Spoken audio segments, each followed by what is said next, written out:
Hello everyone, I hope you're having a fantastic week. Today we're going to talk about RGB and CMYK. During your time working in Photoshop, you probably have noticed the terms RGB and CMYK, especially when creating new files. While we've mostly been ignoring them so far, these color modes actually play a really important part on how our images render on screen and in print. Let's talk about what makes them different and how to use them correctly. The biggest difference between RGB and CMYK are what designs they're used for.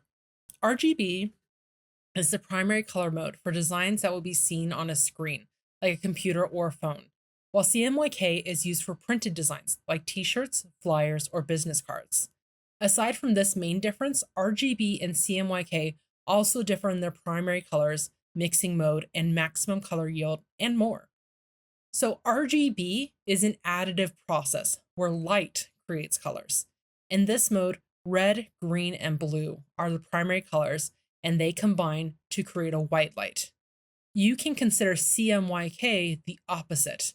In this mode, pigment creates the color, and mixing it is a subtractive process.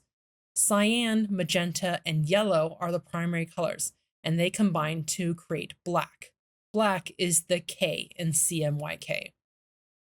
RGB creates the maximum color combinations with 16.7 million colors compared to CMYK's 16,000 possibilities. Despite having more color possibilities, RGB files online are usually smaller than CMYK files. So let's talk a little bit more about RGB.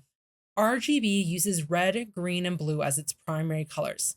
Because it uses light to define color, it's best used in digital projects like those displayed on smartphones or computers. These screens have red, green, and blue bulbs, which shine at different intensities to display color.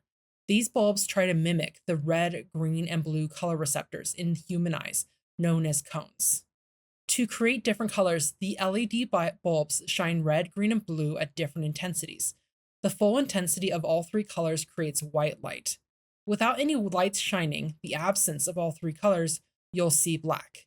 Each light can shine at an intensity between 0 and 255.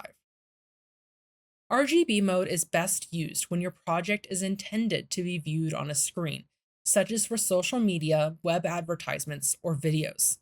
While many printers nowadays are capable of converting RGB files to CMYK, it is best to avoid conversion at this stage if possible, because your colors will not be accurate in the final output.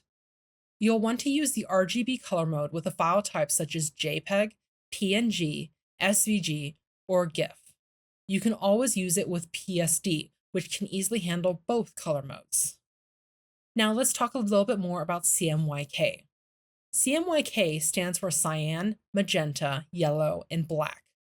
This subtractive mixing process uses pigment to define color and uses layering to create new colors. You can try this with some food coloring or watercolor paint at home.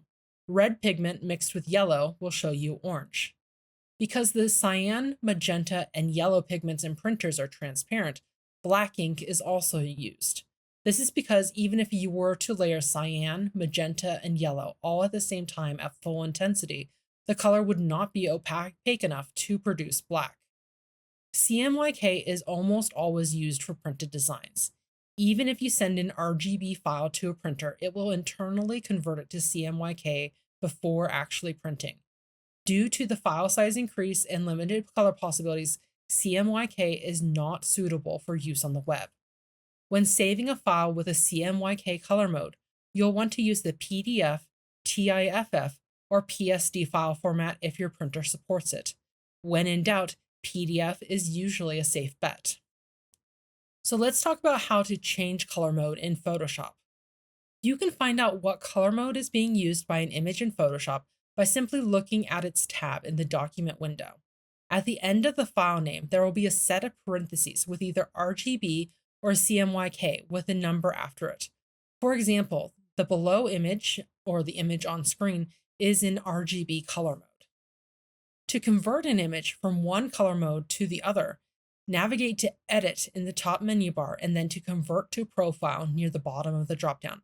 This will open the conversion dialog.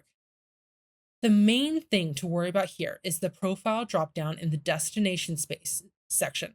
But then there will be a lot to worry about because there are a lot of options, and even I can't tell you what they all are.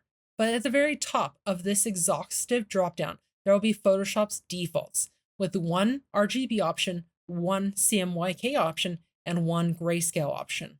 Select which of these 3 color modes you want for your image, and then press OK to set your image in that color mode.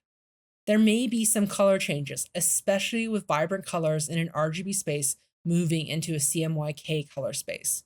But whatever color changes you notice now would be even more noticeable when the printer made those changes automatically. Now, if you're working with a professional printer, you can simply ask them what color profile they would like a file in, and they should be able to tell you. Then you simply follow the above process, but select the profile they tell you instead of the default profile. There are unfortunately no one-size-fits-all option, as each brand and style of printer will print images slightly differently and have slightly different ratios of ink. So when in doubt, just ask. And with that, that completes my lecture on RGB and CMYK. And now I want you to go to the quiz in Canvas and answer the questions there. And then hopefully you have a reasonable understanding of the differences and similarities between RGB and CMYK and where to use each color mode. If you don't, or you want some additional information, feel free to message me and I will do my best to help you out. Until next time, I hope you have a great day and I will talk to you later.